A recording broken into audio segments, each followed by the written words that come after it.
So we're here at the book launch of Tom Chesek's book, Legendary Locals of Asbury Park. We're at the Musical Heritage Foundation. And Tom, could you tell us something about your book? Well, it's part of a series from Arcadia Publishing. There are towns covered all over America in the series of Legendary Locals. And as the name suggests, it's sort of a people-centric history of the town rather than talking about the buildings and landmark institutions, which I think have been covered pretty well by a lot of authors. But there are plenty of people's stories out there, a lot of classic characters and memorable, vivid personalities that have made this town what it is. And there's plenty more to come too. I hope to be doing volume 2 of this if we peddle enough copies of this one. What is the format of your book? Okay, well the format is 124 action-packed, personality-crammed pages of memorable visionaries and vagabonds, shopkeepers and show people, people who were just passing through, people who made a life out of the city of Summers, the witnesses that chronicled the history of Asbury Park in words and music and art and pictures. And can you give us just a few examples of people in the book?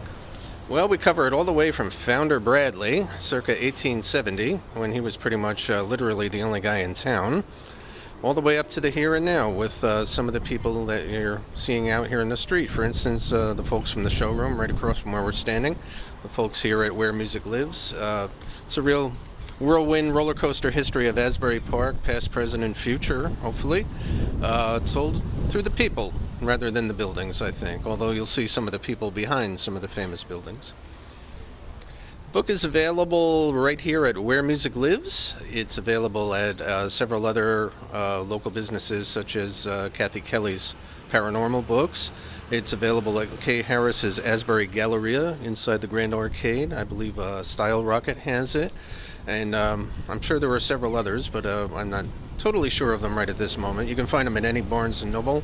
Get them online from Amazon, B&N, Target, Walmart, all the usual sources like that, and directly from Arcadia Publishing.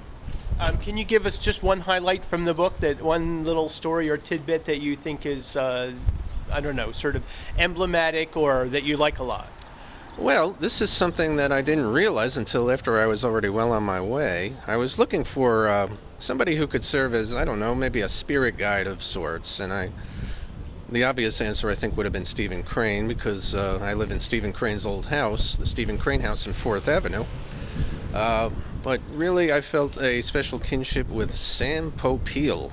Sam Popeil, the Prince of the Pitchmen, the man who gave us the Pocket Fisherman and the Veg-O-Matic, got his start in Asbury Park as a pitchman on the boardwalk, where his partner was, wait for it, a young Ed McMahon. And Sam built his fortune out in Chicago selling us Veg-O-Matics and such. And but when he died, he requested that his memorial service be here in Asbury, that his body be brought back to Asbury, and that he be buried as close as possible, Neptune as it turns out. Cool. Is there anything else you want to share with the APTV audience? Not at the moment, but buy my book. We'll get another one going.